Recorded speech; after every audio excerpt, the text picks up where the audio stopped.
or with high-speed moving things.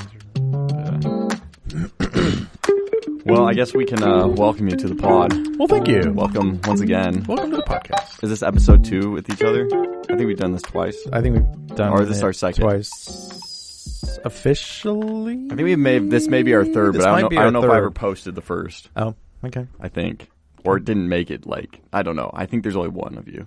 Axe that crappy content. I can look, though. Let me look real quick. I'm almost certain. I only remember one where we actually got views, so. Yeah, that's what I'm saying. I don't think. I think. Let's see.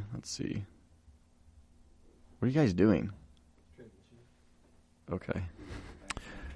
Herod was a Roman Jewish client king. Client king? Yeah, that's what they call it. Of the Herodian kingdom of Judea. He is known for the colossal building projects throughout Judea.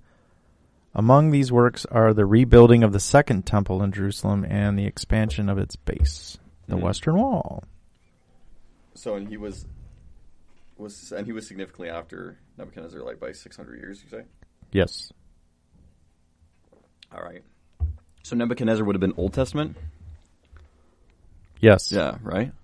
Because New Testament is just all Jesus' life, basically. Essentially. It's nothing else. What does that span? That's because it does some after he's dead, too. It doesn't just do, strictly, but it's mostly. Talking about the New Testament? Yeah, New Testament. How many years is that even spanning? That's maybe 100? Not even. Not even that. Maybe 50? Somewhere in there. Yeah. Yeah. Right. And so it covers the apostles were all killed, but I don't know how long the longest one lived. But how much of the New Testament do you think is really factually true? No, it's all factually true. But it's also not organized chronologically, right? It's organized by size of the book. Right. Oh, really? Except for Revelations, which they appended in 700 But see, AD. but it starts with his birth, does it not? Yeah. Well, it starts with his genealogy, but yes. Right. But so why is how does who wrote who was writing that? Because it's from the accounts of the apostles, basically. Mm-hmm. So I guess none of the apostles were there when he was born. Were they? Some of them had to be. Which ones? Who's writing about it? You mean it's like a history? So they went back and wrote. Yeah. Well, yeah. Of course, they went back and wrote, after the fact. See, in the Book of Mormon, it's Is this a real question? What are you asking? No, I'm asking. I'm saying this isn't an apostate type thing. Don't worry. No, I'm just bro, this isn't. No, but my question about this is, if okay, let's take the Book of Mormon for example. Mm-hmm. Okay, Nephi's writing about Nephi's experiences, mm-hmm. and what he saw, and Alma's writing about Alma's experiences, or Alma was seen in the woods with his brethren, and they told him, and he wrote it down. Right. Right. Or Mormon or Moroni abridged. Mm-hmm. Yes. Sorry. But yeah, so I don't even know what I was saying. But so it's from their experiences. But in the Bible, it's I don't think Matthew or Peter were there at his birth. Yeah. So who's scribed this down? It's like me writing about your birth. I talked to your parents, I talked to everybody who knew you, and then I write it down. I guess that's fair. Matt was born. They cursed the day. It's just not super. And then there's the Nicene Creed where that was 100 years later. Yeah, I know. More. But then they changed everything. Right. So I'm just always a little curious how factually accurate is some of the stuff in the Bible. Great question. How many times? Well, and how much is just lost in retranslation because it wasn't written in English. And it wasn't really written in Latin, although it was translated into Latin later. Mm-hmm. So it was written in Hebrew and Greek, and then translated into Latin, and then retranslated into English. Anyway, and it was transcribed a bunch of times by different monks. So, right, because they had kept the original writings, and that's what a lot of people don't realize about the Bible is that the Bible that we have, the King James Version, wasn't actually in that form until about the 700s. Because there were all these different books, and they just kept adding them on and adding them on and adding them on. And then in around 700, we have the version that we're used to. which is interesting. So is it fact? Like, how factual do you think it is? If you were just to give it like a gauge. What I think is what we have is good. What we don't know is what's missing. What's missing and mistranslated, or what's mostly what's missing, because there's a lot of books referred to in the Bible that aren't there, and there are a lot of references to things that aren't included. Histories of different kings that are mentioned, but we don't have those books, or writings of different prophets that are referenced but aren't there. Why aren't they there? Did they just get taken out, or? Yeah, great question. Lost, burned, mistranslated, bad record keeping. I don't know. And then they were changed by different churches throughout the years, or different people, and different some with agendas and some without. Some were well-meaning and some were malicious. There's all kinds of things that are taken out that, while in the Book of Mormon calls a stumbling block. It's a stumbling block because the plain and precious things that used to be there are not clear, and now they're obfuscated. That's a $2 word, by the way. Yeah, that was nice. That's pretty good. That's pretty big. I'm not even sure I knew what that meant. But fogged over. Why? Yeah, I don't know. That's just the one thing that's like a little strange about the Bible is the timeline of things. And you have fanatics who are like, it's perfect. You can't add to or take away. And it's like, okay, first of all, relax. It's been translated so many times. Yeah.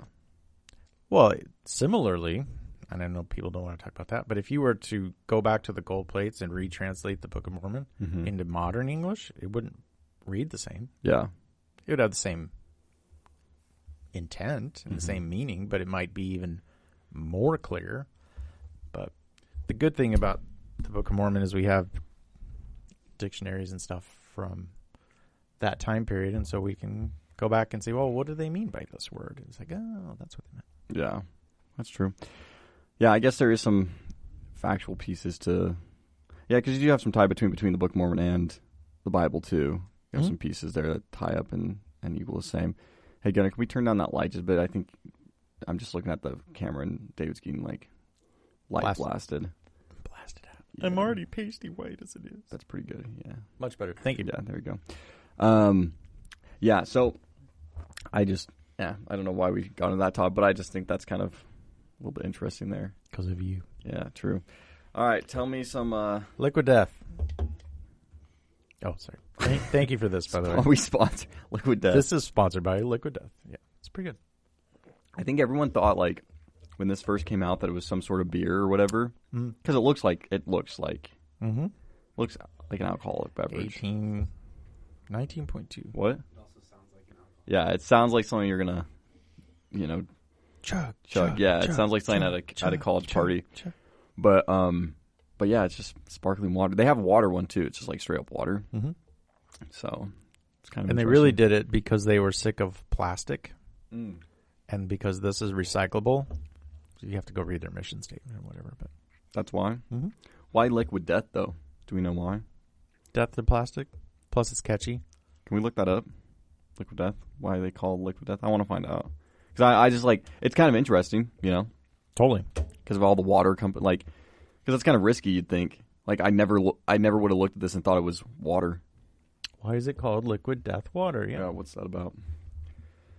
Selling water like alcohol. In other words, the branding is one of the main selling points. The name Liquid Death refers to the idea of murdering your thirst as well as death to plastic, according to founder and CEO Mike Cesario. Love it. Very cool. Very cool.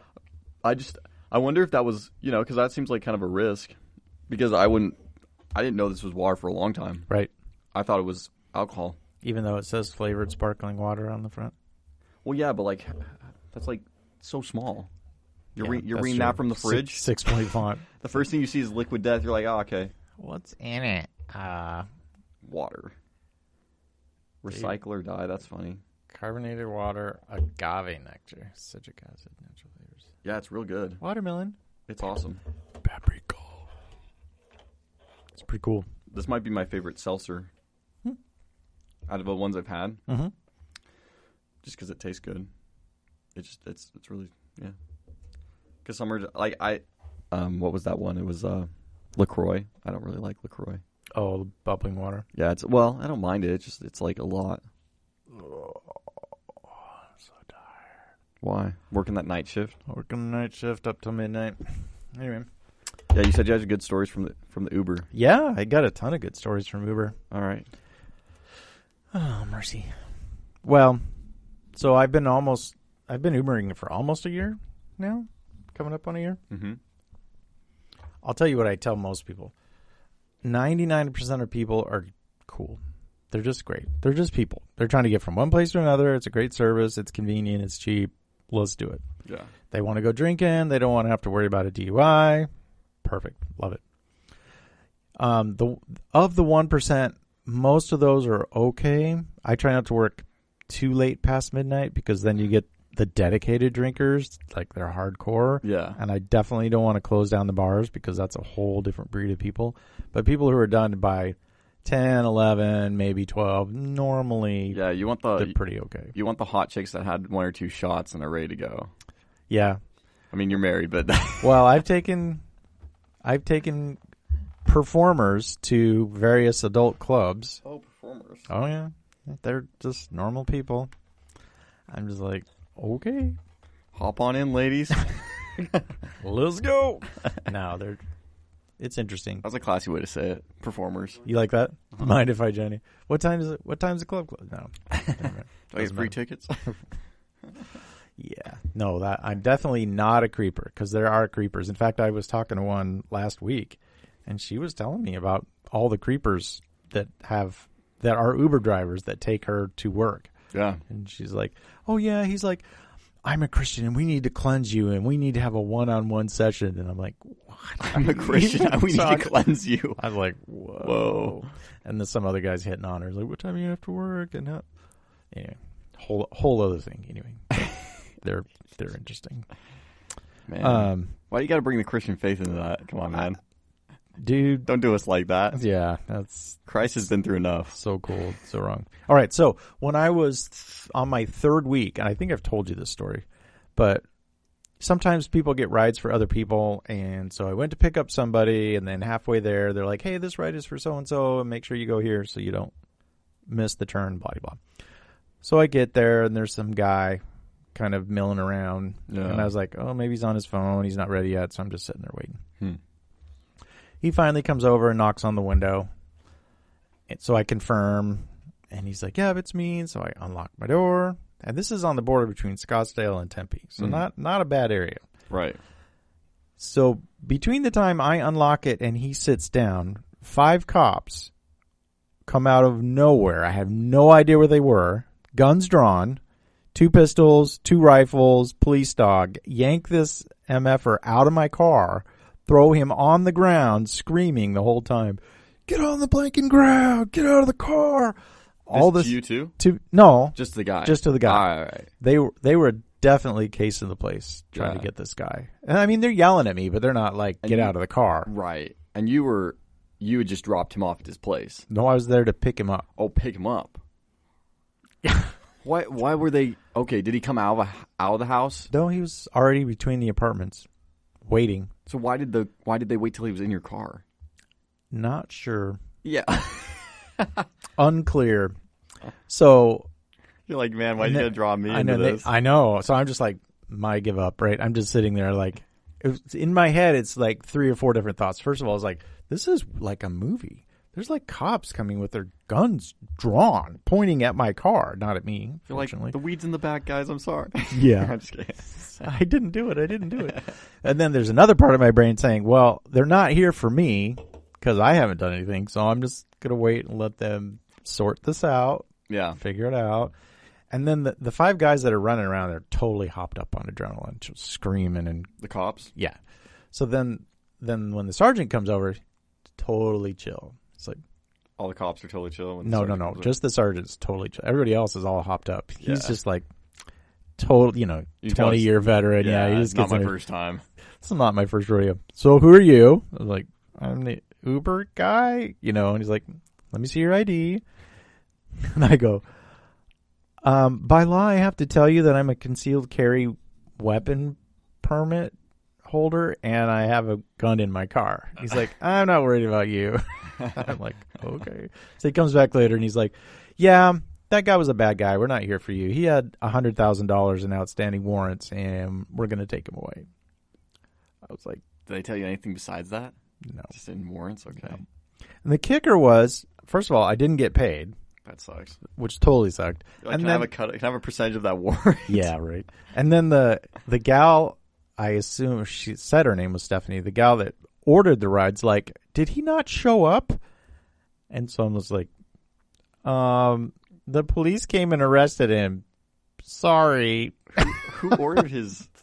Who's ordering this man's Uber? Stephanie for some guy named Sam. So just Stephanie like, whatever. Stephanie the performer. Yeah, Stephanie the performer. Yeah. Anyway, that was totally unexpected. And that was like when you first started? Yeah, like week 3. Jeez. And so I called my wife, right? I'm like... You're like, I'm done. Hey, you're not going to believe what just happened to me. She's like, okay. I say, no, you're not going to believe what just happened to me. She's like, okay, tell me. I'm like, I'm just telling you. I'm going to tell you, and then you're not going to believe it. You're going to go, you're a liar. She's like, okay. So then I tell her, and she's like, I don't believe you. I was like, I told you. She's like, I thought you were going to say somebody threw up in your car. I was like, yeah, no. So that was pretty fun. So then I got a couple other stories, or at least one. So then 6 months later, whatever, I go to a bar, pick up some kid, 23 maybe. Yeah. He's already stumbling into the car. He's totally gone. Has anyone thrown up in your car yet? No. Oh, that's nice. Close calls. I'll tell you about a couple of those. Gets in the car. He's totally swaying around. What car are you driving for this? The Lexus? The Acura. The Acura. Okay. Yeah, okay. the crossover. Okay. Because I can put more people in it. Yeah. No, I got you. So he gets in the car. He's on the phone with his girlfriend. Yeah, my dad totally told me not to drink too much tonight. He totally told me I shouldn't get drunk tonight. And he's talking to her, and I'm like, oh my gosh. So I knew I was taking him home. Mm-hmm. He totally passes out in my car. Yeah. Not like falls asleep, but like drunk passes out. Yeah. So first of all, I get to his community, and it's gated. So I can't. So I'm just sitting there. I'm like, what the heck do I do? And fortunately, he's gone. Yeah, I can't get it. His name was Matt, which is totally funny. Nice. So I had to wait for somebody to come out, and then I like snuck in. Yeah. Then I get to his home. Yeah. And it was like, Matt. Get out of my car. Nothing. So then I'm just like, well, I get to do the dirty, and I got to go ring his dad's doorbell and wait for his dad to come down and tell him, so I'm the Uber driver, and your son is passed out in my car. This guy was so mad. He was, totally controlled, so pissed. Yeah. So pissed. Just imagine. Was it a nice house? Yeah, it was a nice house. Okay. Can you imagine, though, your kid, somebody brings them home and they're passed out in their car? Yeah. So he goes, so he comes over and he's like, Matt, like slapping his face. Nothing. He's like, so he reaches in, undoes his seatbelt, lifts him up out of the car, standing, and he wakes up because he's standing. It's like, so anyway, I did get paid for that ride. Yeah. But did they pay you extra for that? No. No, that sucks. No, but he got home, and he got home safe, which is fine. That's the semi-responsible thing to do. And then, yeah, that was just a fun story. We're good? Oh, he's just turning things on. Do I have any other really good? Oh, the close call. So this was out in Apache Junction, which I've discovered is not uncommon for them to drink too much. In Apache Junction? Yeah. That's like east, right? East Mesa. As far east as you can get, pretty much. They're kind of fun over there. Way east. You've been to, there's this place called the Hitching Post. I've been to Denim and Diamonds a bunch. Yeah. Picking up and dropping off. Yeah? That place is loud. I gotta go. Yeah. When are they open? They're open every night, right? Wednesday through Sunday? Wednesday night's ladies' night. Hey. They drink for like next to nothing. Yeah. Not that I'm advertising, but So I'm way out in Apache Junction. I pick up this guy and this girl. He sounds bombed, right? Slurring his words. Yeah. And she sounds clear as a bell. They get in the back of the car. She rolls down the window. I'm like, are you okay? She's like, just hurry up. And I'm like, do I need to stop the car? She's like, no, don't stop. Just go. Go, go, go, go, go. And why is she saying, like, why? Well, and like 2 minutes later, she starts burping. She's like, burp, burp. I was like, oh, shit. Burp, burp. So they made it. I got him home. She barfed in her lawn. She totally hurled all over her front yard. Gosh. Yeah, which was desert landscaping plus. Don't clean that up later on. But. You just gotta power wash those rocks. There's nothing else you can do. It's so bad. But she made it. Didn't happen in my car. Knock on wood. So just drive. That's about as close as I got. Honestly, I'd rather lose my I'd rather slur than throw up. Yeah. Be a little Yeah. But I guess I drove some guys from the Colorado Rockies baseball team around, and they were totally cool. I drive people from Canada here for bachelor parties or bachelorette parties. I've driven singers and Phoenix Philharmonic Orchestra players, just people going to and from baseball games. Just normal people. So any big takeaways from your time in the Uber? Yeah, so takeaways from the Uber. Oh, I don't have anything life-changing or profound other than... Well, I had a couple thoughts. Most people, like I said, most people are just people. Yeah. And it's a service, and they're willing to pay for it, and some people make you question things. Just like I drive a lot of college students around, going to and from parties and things like that. I'm like, what are you doing? Yeah, it's like, are you really? And it's like we get in this mode of just go, go, go, and we're not thinking. Yeah. We're not mindful about what we're doing. We're just going with the flow or whatever. And so you just pause sometimes, and you're just like, do you know what you're doing? What are you doing? Why are you doing this? Why is that fun? But and it's not to bag on them. It's just your liver? Yeah. What are you going to do? How are you going to graduate if you're partying 5 or 6 nights a week, like literally, and talking about partying 5 and 6 nights a week? And well, are they even having like is it even enjoyable? It's a question. And if you're not thinking about it, then maybe it is in the moment, probably. Yeah. You know, it's like keep going. Well, the other thought is, as members of the church and looking for opportunities to just share or talk about, most people aren't interested, or at least in that setting. They're not looking for a conversation about meaning and why we're here on earth, and 99% of the people are just, that's, it's not the right environment, and that's fine. Mm-hmm. But some people are. But I am always surprised how many people are looking for a connection. They want to connect. Total stranger, get into their car, they'll dump their whole life story on you in 10 minutes. And you can just... So I've talked to people whose spouses have passed, parents are in long-term care or hospice and are going to pass, and they just want somebody to talk to. And it's like, that's cool. Glad I can... I jokingly tell people, your Uber therapist is in mm-hmm. and it's free for this ride, and it's totally safe because I won't remember you, and there's nobody I know that you know, so dump it, spill it. So it's kind of fun that way. Yeah. Wait a minute, I know who you are. I'm going to tell your I don't know, wife. Yeah, it's weird how you I don't know. It's just strange to see people wanting that connection, because it's you'd think most people would have something or someone, and especially where, I guess that's what we're talking about. You see all these people, if you're going to the clubs or bars, they're obviously chasing a feeling of something, right? But I mean, is that really the fulfilling feeling that they're going to get, right? Because in tolerance, it's all fun, right? I like to go out, have a good time, dance, party. not drink per se, but still have a good time.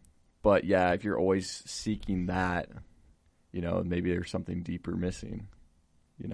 Well, it's like that scripture where there's a great famine in the land, not a famine of food or water, but a famine of knowledge, a famine of connection, a famine of understanding of your human origins and what is this life all about for real, and to the point where so many people just don't care.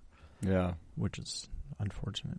Yeah, I was talking to someone the other day. They were talking about like they just mentioned how they were really like lonely. I think was what they were saying. They're just like, oh, I just feel really lonely. I'm not really don't really feel like I'm getting very far in life. Granted, this person's pretty young too, so it's not like I think a lot of young people look at their lives and compare it to everybody else's lives, which frankly in comparison, they're seeing snapshots of people's lives, and it's those individuals aren't really living that much of better, not even living a better life than they are. You're just seeing a highlight reel.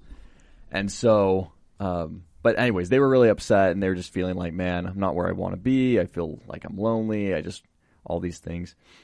And one thought that I just kept having of late was, sometimes we're so focused on trying to make all the pieces of life fit that we don't just let the pieces fall in place. Mm-hmm. And then we kind of ruin the present moment for ourselves because we're so eager to try and how does this fit together? How's this, connection or person or door that opened? How is it supposed to fit together to all be what I need to be to get to where I want to be? And it's like, well, just enjoy, live, and the pieces will fall together. I can't. I'm overthinking it. I'm overanalyzing, and I have all this anxiety about it. So yeah, there's no. Even if somebody was trying to direct you, how could you get directed when you're too caught up in whatever that is? Yeah, it's a good point. I think the point is like, I don't know. Sometimes it doesn't always have to make sense, because it's like, you may just want to go to. Like you may just, what was the example I gave them when I talked to them? I said, it was something I had done. It was like, I think it was like, I took some like private basketball training, and I told them I was like, it doesn't really make sense. Like when I wanted to do it, it didn't really have any purpose. I was not like going to go play college. I wasn't going to go play pro. I wasn't going to, like, didn't really have any purpose per se, other than I just knew I was like, man, I really want to do it, and I really feel like I should just do it. And so I was like, all right, well, it doesn't really make sense, so I just did it, and it's panned out. I've made a lot of good connections and things like that through it, but like in the moment, you could look and go, like, try to overthink of how does this fit into the grand scheme? Is it worth doing? Does it make sense? Like, just do it. Well, it's like a podcast. Yeah. If I don't have a reach of 10 million followers, why am I doing this, right? Or what? You can get caught up in the I don't have enough followers. Is that the point? Or is the point I'm trying to help the one? Like my son will tell me, well, there's these YouTube streamers. They're making thousands of dollars a week, and why couldn't I do that? It's like, well, maybe you could. But for every one gamer that's a streamer that's successful, there's 99,000 who aren't. Yeah. So what you're seeing is, yeah, maybe it's a possibility, but it's certainly not for everyone. Right. But more importantly is that the point? Is that the goal? Yeah. I love for podcasting because have you heard the starfish story? Mm-mm. Maybe. So there's a little girl running along the beach, skipping along. Is this like a real like story, or is this kind of like an analogy story? It's an analogy story. Gotcha. Yeah. She's running along the beach, and every once in a while she'll stop and pick up a starfish, throw it in the water. Then she keeps running along the beach, and she'll stop and pick up another starfish and throw it in the water. Yeah. And, some guy's watching her, or grandpa or whatever, and she's running around. She does this for a while, and he approaches her and says, why are you throwing starfish in the water? There's millions and millions of starfish all over this beach. There's no way you're going to save them all. And there's no way it's going to matter. And she says, well, it matters to this one. Throws it in the water. Yeah. Right? And then she keeps going. Because the point is not, I can't save them all. The point is, but I did save this one. Right. So anyway, that's what I tried to teach my son. It's like, the point is not, and it's podcasting and all these kinds of things. If you reach out to one person, you've made a difference. Mm-hmm. Don't measure the difference you're making by numbers necessarily. Yeah, no, people's impact, I think, is people underestimate their impact heavily. And a lot of it, too, is I think because people are just like, well, I'm just being me. It's like, well, yeah, but if you're a good person and you're trying to be like the best version of yourself, you've got people in your immediate circle that I'm sure you're impacting in one aspect or another. And you could be impacting them negatively, too, I guess. But if you're being a good person, then you probably impact them in a positive way. Trying. But it also, I think, takes, it's a lot of it's time, too. It's like, everyone sees the big win at the top, but no one really knows, like, how long someone's been doing something or how many hours they've been working at it or, what they did to try and put it together. And so, yeah, I think you have to really ask yourself, you got to figure out, what purpose are you doing this for? Why are you doing it? Mm-hmm. And is it something that you want to really do, right?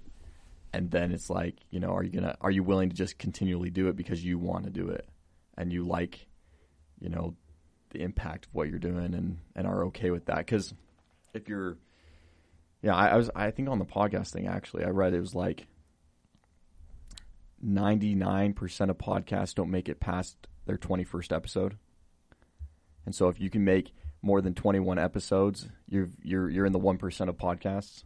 That's great. Now, I'm not exactly sure what that, comes out to in numbers as far as like how many are in that 1% versus another. There's probably a lot. But anyways, I thought it was really interesting because I think people start with an idea and it's, they want that millions of people listening. It's like, well, the people with millions of people listening didn't start with millions of people listening.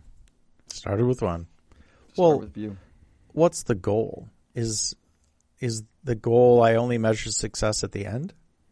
What about your development all along the way? What about the kind of person you become? And usually what we set out to do morphs anyway. We change it. We change our focus. We hone or we refine. Yeah. Right. What we're trying to get to or what we're. But we may be measuring success the wrong way. Because if success is only the end, then you only reach success once. Yeah. There was a guy who came and talked to our business. He had been a decathlon champion. Mm. And they have to, it's 10 different events, like javelin throw and shot put and running and jumping and skipping and la, la, la. And he said, you can have a best for today that isn't a world record. But what if that's your best, your personal best? What if you're hitting personal bests and inching those along all the time? That's success. Right. If you haven't won the gold world record, right, maybe that's not as important. But if you're hitting your personal best for today might also be different from your personal best tomorrow. Maybe you're sick, you broke your leg, you got some bad news, and so your personal best from day to day changes. And that's okay. Well, what we're measuring is, well, I didn't win the gold medal. Was that your personal best? Right. How you measure success is as important. But then we're like looking at each other and saying, well, I need to hit that level of success. So you're just starting and you want to hit the levels of success as somebody else who's been out there for 15 years doing it every day. That's not realistic. What's your personal best? I guess is all. Yeah, what's the phrase? It's like comparison is the thief of joy or something like that. Correct. Because you constantly are. What are the odds of podcasts being successful? 2 million podcasts out there. It's easy for your content to get lost in the sea of active podcasts. There's a 50% chance that your podcast is going to pod fade. With more than 500,000 podcasts churned out yearly, only 20% survive. The question of why podcasts fail deserves answers. Click on that one that says how many people are making podcasts real quick. Yeah. There were around 203,000 new podcasts released in 2018. The following year, that figure jumped to nearly 337,000. Holy smokes. That growth seemed quite significant back in 2019, but 2020 brought over 1 million new podcasts. A record number that's tripled the previous year. I'm sure that's just going up. Or maybe it's fizzled out because I think now people aren't. No, they're making quite a few. So I don't think it's a lot of podcasts. The sea of information. Mm-hmm. But see, you have your community, you have your like people you directly impact, and I think that's the big thing too. Is it's like don't be impatient with your results, because like let's just take. I think Joe Rogan has the biggest podcast. I think he has like 11 million listeners for each episode, and or Tucker Carlson. Tucker has a lot too. Yeah. I think he has slightly less, but I don't know. I'm not sure what he's pulling. But anyways, he has, I think, 11 million, I think, per episode is what I read one time. But, he's been doing it for like 10 years now, So, I mean, that's the thing is like, I don't think you can't base your success off of other people's achievements and where they're at. And although, I don't know, because also comparison, I think healthy comparison is not a bad thing. Because a lot of people say, "Oh, don't compare." But I think there's healthy comparison, because there's got to be things that motivate you forward. Sure, like or give you a vision. Yeah, I want to go in that direction. I'm not going to be that person, but that's the direction I want to. Yeah, but I want to chase that type of vision or goal or dream, because I think too is like you can't. I just think you got to have some comparison out there. You got to have something to push you forward, right? But I don't know, because some people say comparison's really bad. So what do you think? Not everybody's born with a sense of this is my mission in life, and so we have to look around and see what are the options. What could I even do? And I don't know that that's comparison necessarily, but you can look at all these people who are success, and you could admire them for different things. And you don't want to be them. You just want to be the best you that is doing the same kinds of things that they're doing. Yeah, it's a good question. I wonder.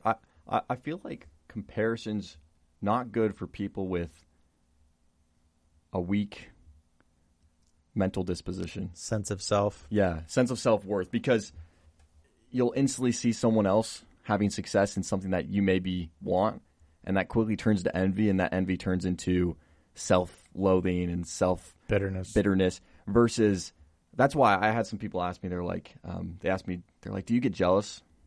And I was like, I know I've been jealous before. And I think it depends, right? If you're in a relationship, you see like your girlfriend or whatever, your boyfriend going off and hitting up some other guy or girl, you're like, oh, I'm a little, I don't know, jealous is the right word, but maybe angry, a little frustrated. Jealous might be the right term, maybe. Or maybe they're your ex and you see it and you're like, a little jealous maybe. But I think outside that, I told him, I said, I don't think I really get jealous, only because I feel like if you see someone doing better than yourself and you're getting jealous, then that's a bigger problem within yourself than it is anything else. Truth. Because most of the time, if I'm jealous or not jealous, or if I see someone having success in something, my first thought is, man, how can I be like that? Like, what did they do? I want to figure out, because in my head, I'm like, oh, I could definitely do that if I figure it out. Totally. But there's probably, what you're saying is good. There's two problems with it. One is, if you're comparing yourself to stuff on like Instagram or things like that, it's fake. Right. It's staged. 99.999% of it is fake. Yeah. Yep. Or they're capturing 1 second of an experience and saying that's me. No, that's a 1 second clip of your experience. That's not your entire experience. True. So to compare yourself against that is misleading. And then if you look at 10 or 20 different people who have cultivated some expertise in a different area, and you say, but look at all these people are so successful. Well, yeah, but each one of them is only successful in that one area, not 20. So can't be everything. Just be careful. You can't be everything. Yeah. Well, and that's a good point, because I think if you're seeing stuff on social media, if you're turning to that and finding, man, this stuff's got me like wanting to burp. Jeez, potent stuff. That's what I get for drinking Red Bull and Liquid Death at the same time. But when you're if you're going and turning to that and getting jealous by it, I think you have to ask yourself, why am I jealous of this? You know, what am I really envious of here? Because if not, you're right, I think you can look at it and just stew on it. Right. But I don't think a lot of people ask themselves why. Like, True. why am I, or they give it like a cover answer, like, well, because they're famous, or because they're, it's like, is that why you're, or is it because, well, like, they have this really, like, nice house, and they have this really nice thing, or they're traveling a lot, and I'm jealous of that. Oh, okay, well, then you're not really, like, you just want to travel more, or you want to go do this, and you don't feel like you can. You know what I'm saying? Totally. So it's like almost needing to put into, because you're right, a lot of it's staged, a lot of it's, you know, they're doing a lot of things that just are visually trying to get views or get you to watch, which is working, obviously. Or they have to be that persona all the time. Mm-hmm. That's not who they really are. That's Right. a persona in that moment. Right. Do you want to maintain that persona? Right. Like, look at all the things that are, like, the negatives about that Right. role. Right. Right. And you might then ask yourself, do I really want that? Do I really want to be them? It's so great. So great. Well, and so you might look at something, though, and say, well, what's the difference? It's like, what's the difference between a writer and everybody else? Well, they are writing. So if you want to be a writer, start writing and keep writing. Yeah. It doesn't matter if it's not good. How are you going to hone and refine your craft until you start? If you want to be a podcaster, guess what? You got to do podcasts. And you have to put them out there consistently over time before people will discover And you're what going to you're doing. suck. You're going to suck at first. It's going to, yeah. You're going to be sucky. 100% It's like any sucky. sports player. You don't start as an NBA person. No. You start by learning the basic skills and then honing or refining your craft. Well, and what's funny, too, is that I think people tend to say, well, like, there are people with natural talents, right? Disposition. And I think in sports especially. Like, if you're like a 6'7" guy and buff to the max and, you know, as fast as could be, okay, you definitely have a genetic advantage. Sure. But almost like, and I've noticed this a lot, and my mom used to give me crap when I was young because, like, I always sucked at doing like math.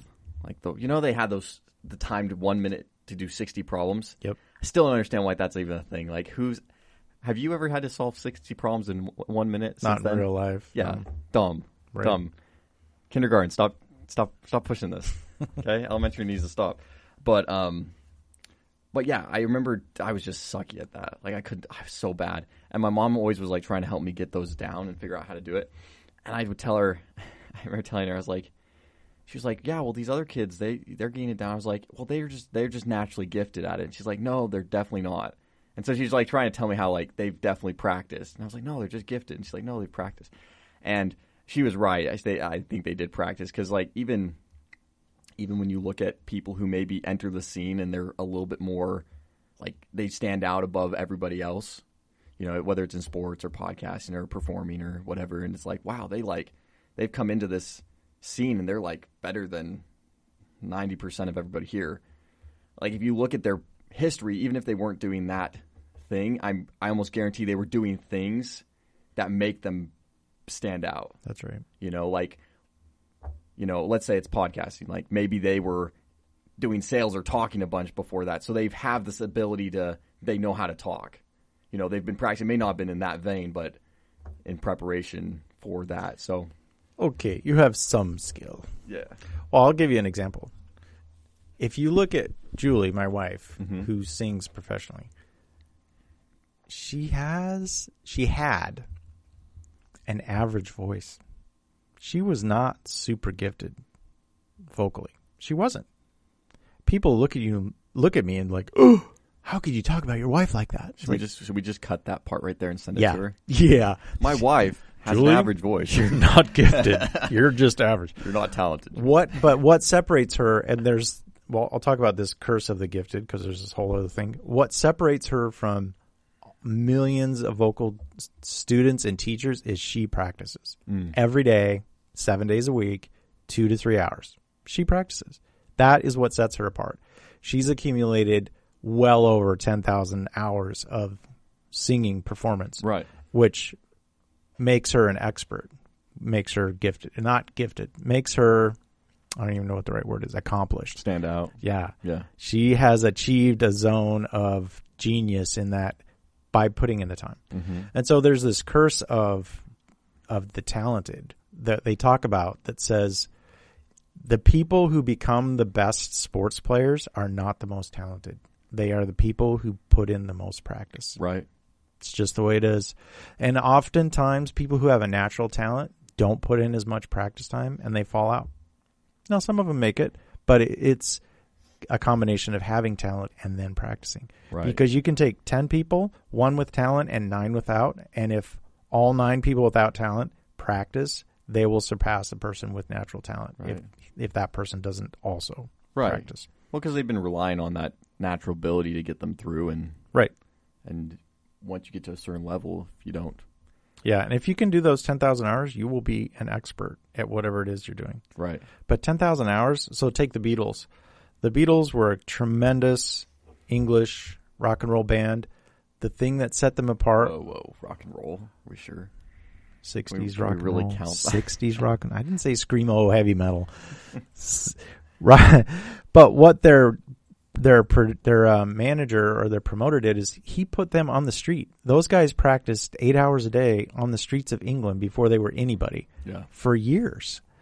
And so you talk about, well, but they were so great. They didn't just like, boom, appear. They had been playing together as a band for years, hours every day, and they refined their skill and they became experts. Anyway, that's a great example of. Well, that's why I find it interesting when you hear a lot of these people online where they talk about, let's just take business, for example. They talk about, having a lot of side hustles, having a lot of things to accumulate wealth and make money and things like that. And I think there's like some partial truth to that. I think you can have a couple different things going that will help you. But if you look at the track record of business owners who have really made it successful, most of them had one thing that they got really big, and then they diversified their portfolio and added other businesses and things to what they were doing. But rarely was it like they had like 6 different things, and because there's not really a good way to be great at all those things, at least without a team or people or having people come along and help accomplish those things. And so I think that's a big falsehood that I think a lot of people.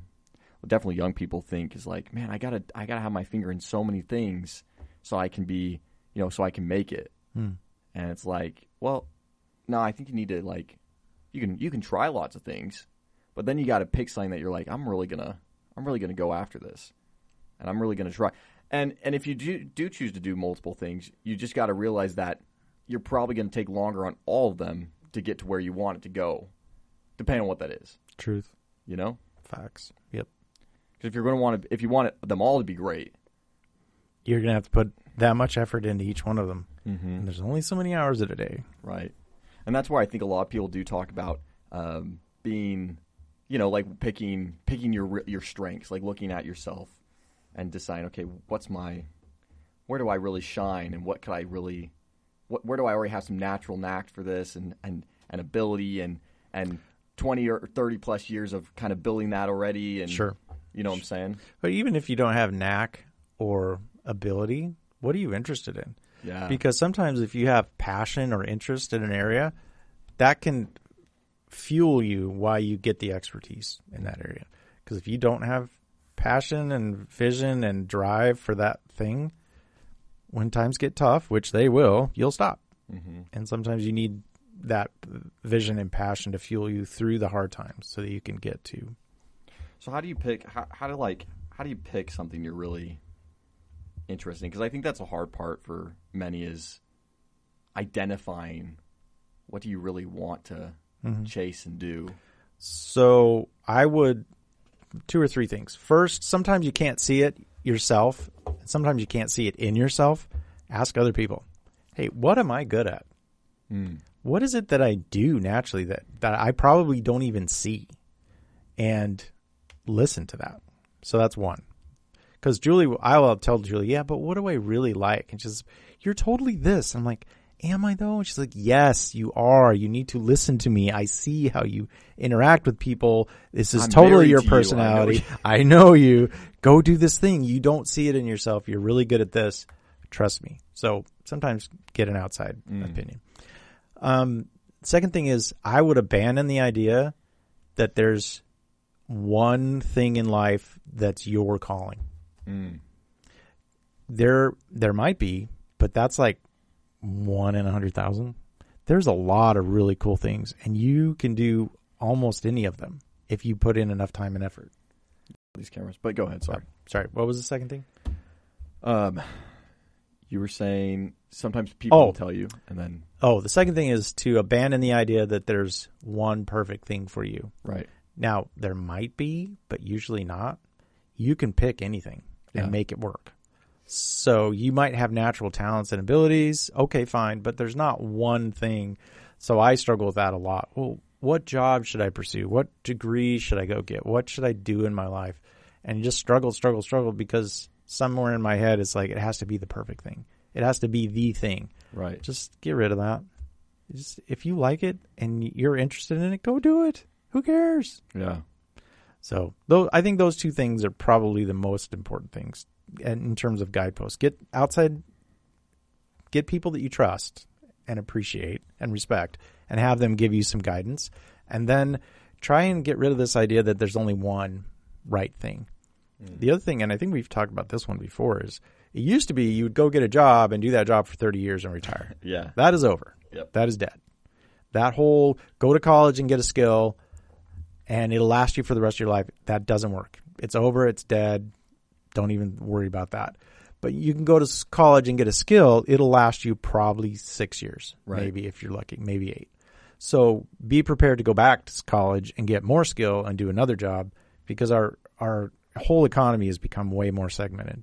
And so this idea, I'm going to be a mailman forever, that's really rare. It doesn't generally happen a lot.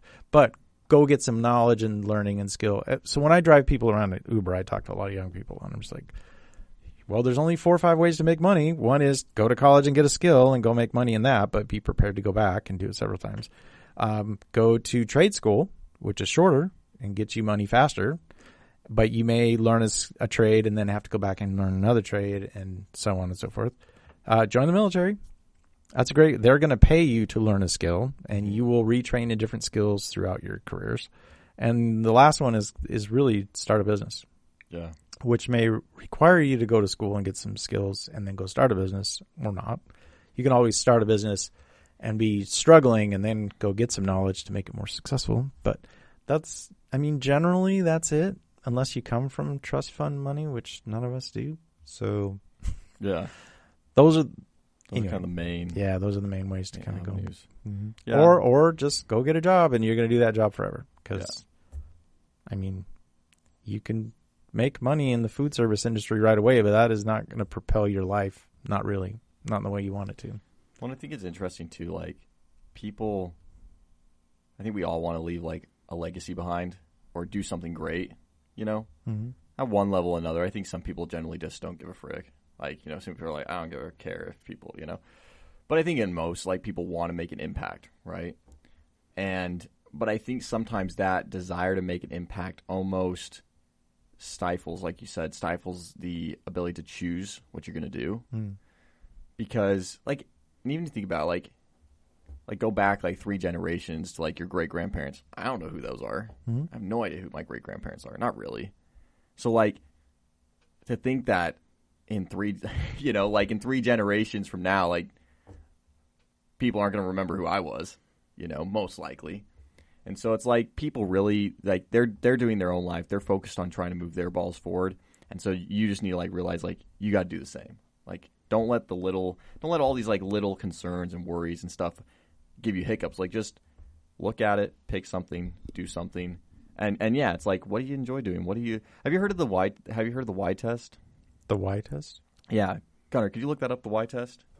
Yeah, type Y test, Simon Sinek. It's almost like the only fallacy is like, I can only make a difference here. Says who? Right. You can pick any one of 100 things and make a difference in any one of them. Well, especially nowadays too. Nowadays as well. WHY. Yeah, my bad. Nowadays too, where it's like everyone's so, like, people are just soft. You know, we just live in a soft generation, and in some ways I think it's good. Like, I don't think everyone's soft, but I think a lot of people are soft, and that's for a variety of reasons. And so if you're just willing to put your head down and grind and work towards something and just gut it out and keep yourself open to learning, like you can pass by so many people. Oh yeah, and just climb your way up. What separates a good writer from a bad writer? Writing. Right? Yeah. Yeah. What separates a good singer from a bad singer? Singing. Mm-hmm. What separates a good musician from a bad musician? Practice. Right. That's it. And believe. Applies to business. Applies to parenthood. Applies to anything. And I hate to. Like in some cases, generally there are, I guess, some people who can't do certain things. Like if I don't have hands, like I can't do some stuff. But for the most part, most people can. Right. And I hear so many people when I talk to them. You talk about an idea and they're like, I just can't do that. I couldn't do that.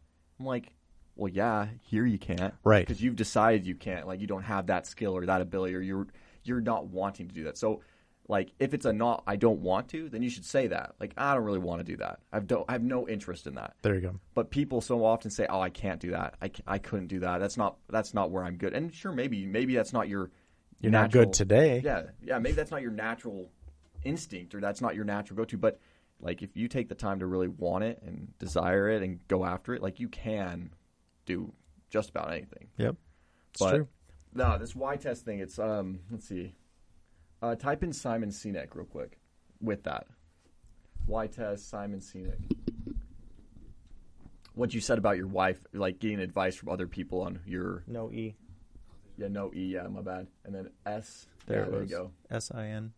S-I-N, yeah. Yep. First one.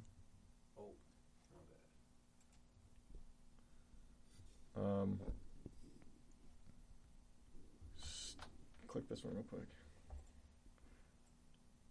No, I don't think it's that. What is... Next one down. Try that one. Klein high purpose. Oh, start with Y. Yeah. Finding your why. Is that the whole idea? Yeah, something like that. Anyways, the Y test was basically, he said, I guess you're supposed to go to like a friend, not like a family member, not a spouse, not like a sibling, because they know you too well. But go to like your friend and just ask them and say, why are we friends? And like, his point was, at first they'll give you like, well, because you're a cool dude, like a bunch of external factors, right? But when you really boil it down, go like, but why am I friend? Like, why am I your friend? What purpose and role do I play in your life? Why am I your friend? Like, why do you want me as a friend? Wow. And then he said, like, when they answer that, that's your why. And you'll probably find when you ask other people in your circles what role you play in their life, of why they want you around, you'll find that's a common trait. So then you take that why and you compare it into the work you do, because that's where you... That's cool. Yeah. It's kind of interesting way to look at it. So that's really cool. Mm-hmm. Why are we friends? Because you give a shit? Yeah. Sorry, you're going to have to edit that out. But it's like, yeah, I do. I do give a shit. But yeah, so when you mentioned like going to other people and asking them, what's my thing? So, but yeah, that was one thing I read. I was like, that's kind of interesting way to... That's cool. Yeah. Can I share one? I'm going to totally change... Do it. Topics here. Good. Because it was an Uber thing. And it's been on my mind for a few days, and so we're going to talk about sex for a minute. Oh. Yeah. Don't get excited. I feel like we need a little... Can we get these lights turned to red real quick? Get some music in the background. So I drove these sorority girls around. Sorry, not starting well. I know. I want to talk about sex. Bad. I was driving some sorority girls around. Yeah. Yeah, take that new one. We're rolling. All right, we're back. Relieved ourselves, now we're ready to talk about sex. All right. So bad. Sorry. Okay, so sorority girls in the Uber. 11 o'clock. No, this was in the afternoon. They were already toasted. So it was Saturday before St. Patty's Day. I feel like I got to wear these for this topic. Yeah, it was pretty bad. And so I had dropped sets of people off at this party already, but this was a pickup. So there was a lot of weird things about this whole drive. Anyway, so I get there to pick them up. 5 girls jump in the car. Hey. 1 up front, 4 in the back. Totally bombed. you're single, this would be a totally different story. Oh yeah, totally. I'll tell you. 5 girls jump in the back of my car. Yeah, party time. ASU chicks. party school. So bad. Yeah, no, there aren't any girls at U of A. Are there any universities in Arizona that aren't party schools? No. It's too sunny to not be a party school. It's bad. So they jump in the car and they're all loud, let's go to Taco Bell! And it's like, yeah, whatever. Taco Bell, shoot. Yeah, it's bad. Can you believe that? So we're driving, and they start talking about body counts, right? Mm. And it was like, so I already know what it is. Yeah. So I knew what they were talking about. But You're staying hip. Whatever. So they're talking about it, and they're doing, and so they ask me, so what's your body count? And I'm like, yo. I'm like, why on earth would I answer that question? So first of all, and then they're like, well, how many girls have you? And I'm like, why are you using that word for such a? What are you using that disgusting, nasty word for a beautiful thing? First of all, that's like, I don't. Did you ask him that? No, I really wish I would just. Yeah. Because I'm first of all, I'm 80% trying to drive, and I'm only 20% even listening to this nonsense, and they were really loud.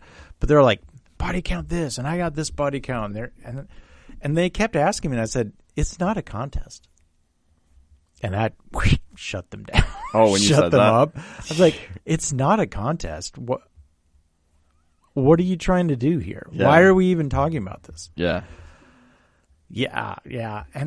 But it's so first of all, they're so vulgar about it. I was like, first, it's a beautiful thing. Why are you being vulgar about it? Secondly, it's not a contest. Why are you throwing yourselves around there? Third, if you think guys are going to respect you Right. by sleeping around with them, you are wrong. Right. Completely wrong. And I wasn't even upset. I was just like, I was saddened. I was saddened that this generation is so cavalier about something that's important, that they were all created using that process. And that was it. Yeah. I don't really have a point other than I was just really saddened that they would be treat so lightly something that's so beautiful and important and necessary. So yeah, especially like sleep around culture has definitely become quite a thing, and dozens of apps for the whole purpose of hooking up. That's fine, but why? Right. What's the point? What do you get out of it? Exactly. Because that's the thing. We have a good time for those what? 5 minutes, and then Right. what? And then you live to regret it and hate yourself the rest of your life. Well, I don't. Yeah, you say that out loud in bravado to all your friends, but how are you really? Yeah. Yeah, like when you look back, are you like happy that you pounded 20 guys or You're going to get 20 married girls? and you're going to be okay. They're going to be who's going to marry you?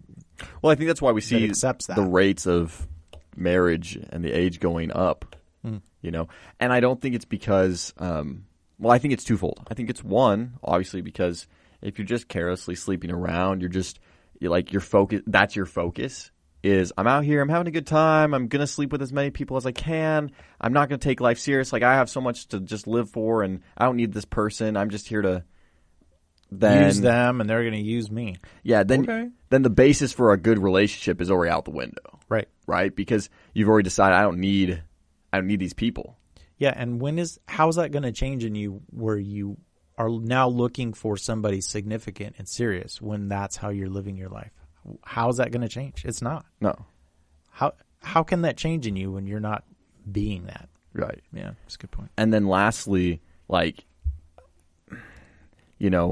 think the rates are going up because when you've got a cultural, even if you're not doing that, if you're not doing that in general, like you're not going out and sleeping around, maybe.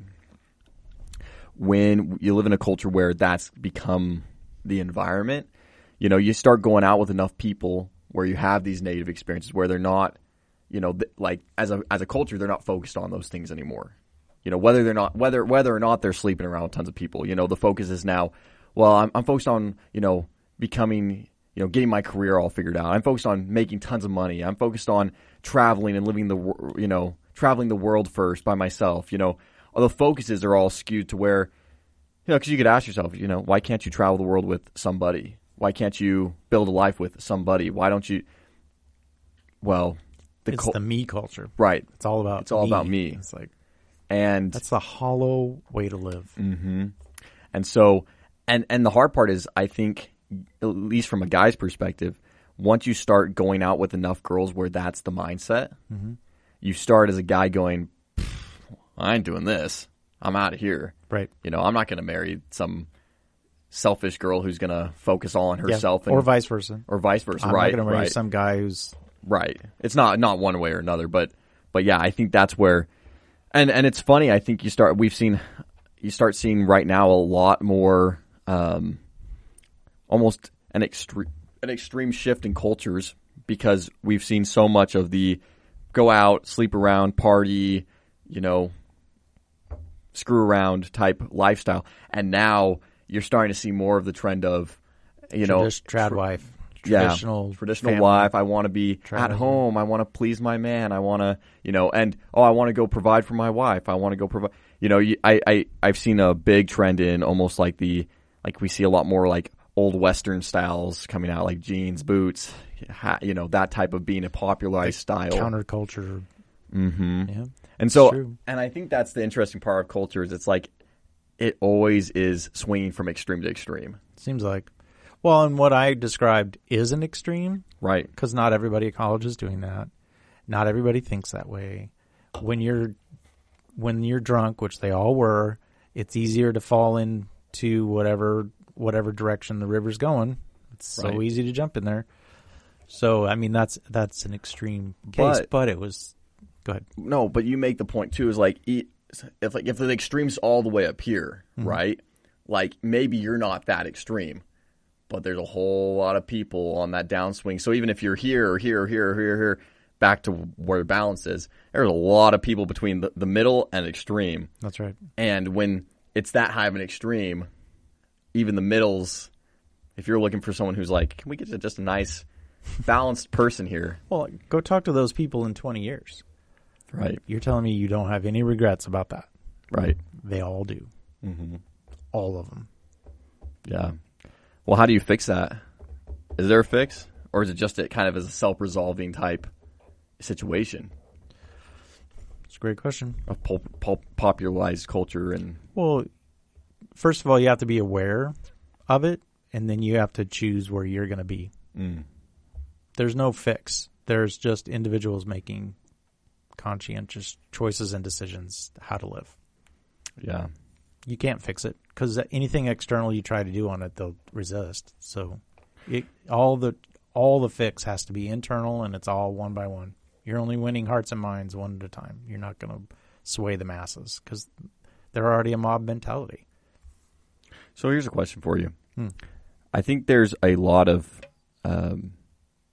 people have a lot of insecurities. And I think insecurities are normal. Like, I think everyone has different insecurities. But I think there's some with a lot of insecurities.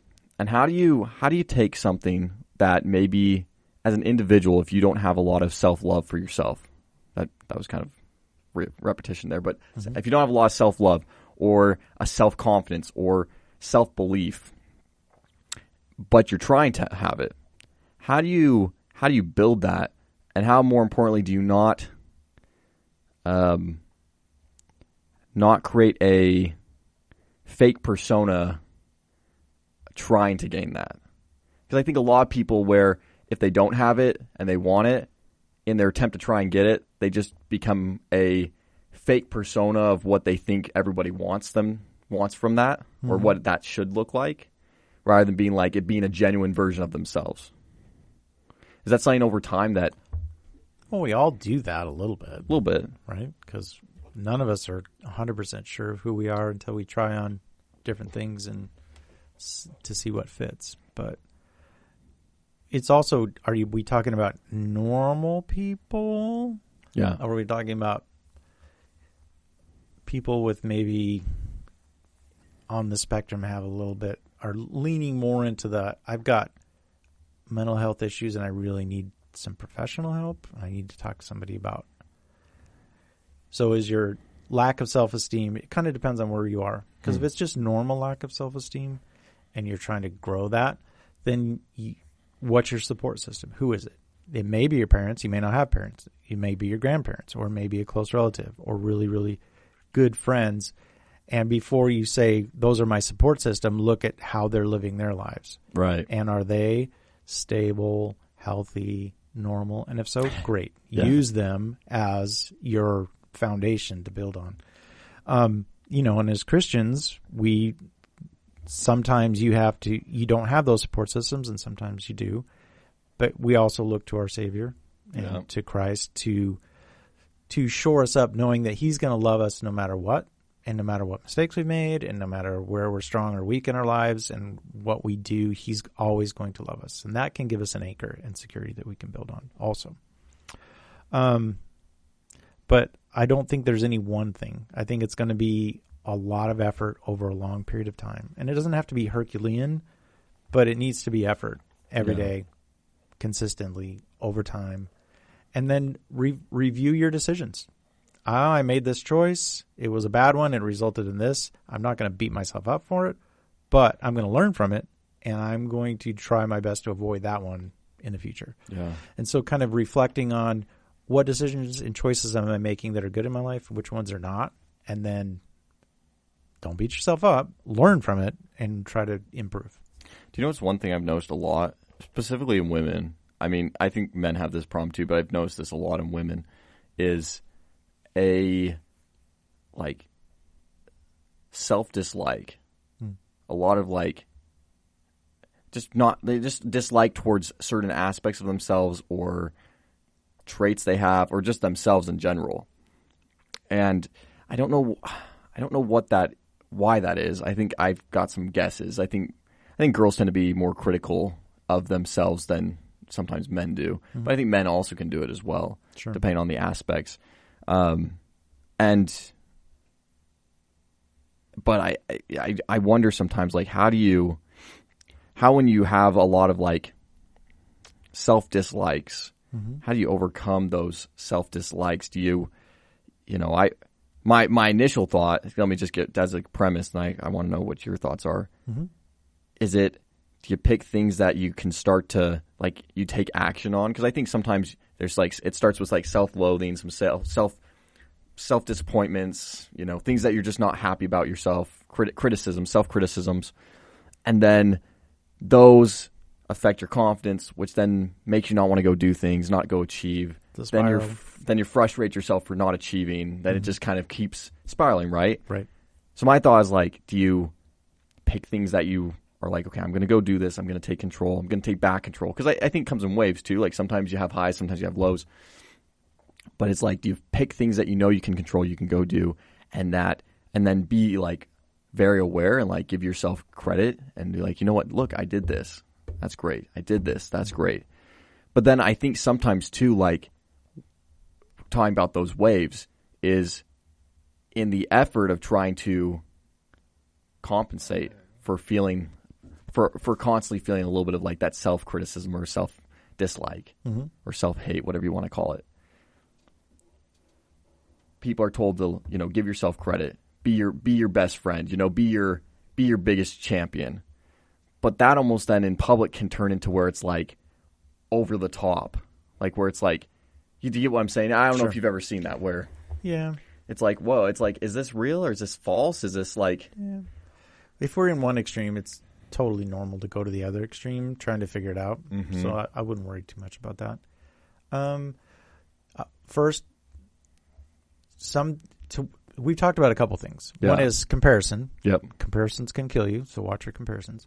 2 is to recognize the origin of some of your thoughts, because Satan really is a real person. Yeah. And he has a lot of followers. And if they're tearing you down, recognize it and stop listening to it. Right. And actually literally out loud say stop, or look up thought stopping, because that's a whole thing. There's also other brain hacks where you can retrain your brain to look at the ways you are successful. So you kind of touched on that. It's look at the good things you do. Yeah. retrain your brain and remind your brain, oh, I can do it. Right. I am successful. I have succeeded in these little things, and use those to build you up. But sometimes, and you have to do that consistently, and you have to do it a lot, because for every one positive thought, you can find like 10 negatives. Right. And that's the way we're kind of wired, and we have to literally change our thinking. Right. By deliberately doing that and deliberately countering all those negatives with positives. And we have to use 7 times more positives per negative to get your brain to rewire. It also kind of depends on where the negative is coming from, because if it's parents or other people around you, how do you stop that? Have you heard of rumination? You're just thinking about stuff? Yeah. Well, there's like a term. Gunnar, can you look that up? Rumination. To ruminate? Mm-hmm. There's like, I was reading this thing where it was talking about the power of rumination and how like a lot of the mental illnesses and mental challenges and emotional challenges people are facing, a lot of it comes from this ruminating on. Oh yeah. R-U-M-I? I think it's like R-U. Ruminate. I think there's an H in there too, like a rumination. No? R-U-M-I. Oh, there it is, rumination. Yeah, you're right. Yeah, rumination. So a deeper considered thought about something, the action of chewing the cud. Okay.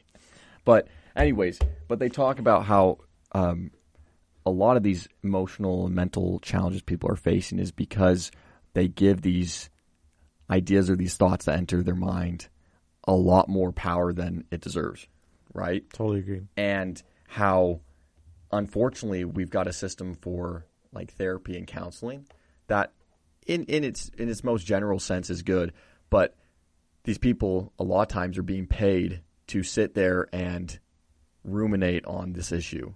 And so I may pay this therapist to, talk about why is this happening? Why do you think why? And really, we're not getting down to, but how do we help you through that? How do we solve that? Yeah, because old therapy used to be, we need to understand the origin of it all. Right. We need to get down to where did it start and understand that and chew on that, ruminate on it. Versus, no, what can we do today to stop? Right. What about thought stopping and countering all the negative thinking, which I think is what you're saying. Yeah, no, exactly. And it's like give those thoughts the amount of thought it deserves. So if there's something that someone says like, "Hey, you're a really mean person," okay, let me think about that for a second. Why did they say that? What are the reasons? Is it true? Is it true? Should I do anything? Do I even it? care about this person? Have I met them before? Who knows, right? So give it what's worth. The biggest thing you can do is like, if it doesn't matter, if you don't know them, just ignore it, right? It's like, okay, not worth my time. Put it aside. But some people take that, ruminate, spin, and then you become, and your brain can be convinced of anything, and so you almost develop this thought or process or belief just from the constant grind of sitting on it. Watch comparisons, limit social media, because what else is coming into your brain? Be careful about the music that you listen to, because your brain is absorbing all of those messages, whether or not you're listening. Right. So if you're listening to hip hop and rap, which is very negative and very destructive, that may be a source of really negative thinking. Yeah. I'll tell you too, if you're trying to figure out what you should do in life, almost like one of the thoughts I think is the best thing you could do is obviously talk to people, ask them, hey, what would you say is one of my strengths? What would you say is like where I shine? Okay, get some good preface around that. But then take your social media, take your connections to the world or whatever you want to call it, and just turn them off for a couple days, because you'll then have the time to let your brain go through and not be affected by all these external sources. Because a lot of times those external sources will put more and more thoughts into your head of, do this, try that, truth. And the truth is, once you take those away for a few days, your brain will go, okay, here's what I really want. Reset. Yep. And so you can finally make choices that actually are good. Yeah. But, well, shoot, David, this has been fun. Yeah. It's been good. Kind of just been shooting it around. Yep. Changing up topics. It's been fun. Have we gone to that one Mexican food place? It's I just went there again. I think we went one time. It's Morelos? No, it's on Alma School and Warner. It's like this little hole in the wall. It's like Taqueria something. It's like La Casita Taqueria, I think is what it is. Okay. I'm not positive. But it's on Alma School. Gunnar, can you look that up? We should go. Yeah. It's what's it called? We'll look it up. No, it's Mi Casita? Yes. I think it's that I've one. heard of that one. Alma School and yeah, click that baby. So good. Really? It is awesome. Is this the one that's not even super expensive either? It's like really reasonably priced. I got a burrito. It was like this big, smothered, enchilada style. Yeah. Carne asada. It was like $14. Okay. So it was a little bit pricier. I don't know if they've raised that. I think it was a little cheaper before. Okay. But dang, fire. really good. That's Put good. that thing away. I've got a list of home. So that's the other thing I do driving around. It's like, so what's good to eat around here? And I have a whole list of places I want to go. Yeah. It's like, I just like, what's your place to go? Where do you go when you're hungry and there's nothing else? You're in a pinch. Where are you hitting? Names of segments. I'm just like, fine. It's fun. All right. Yeah.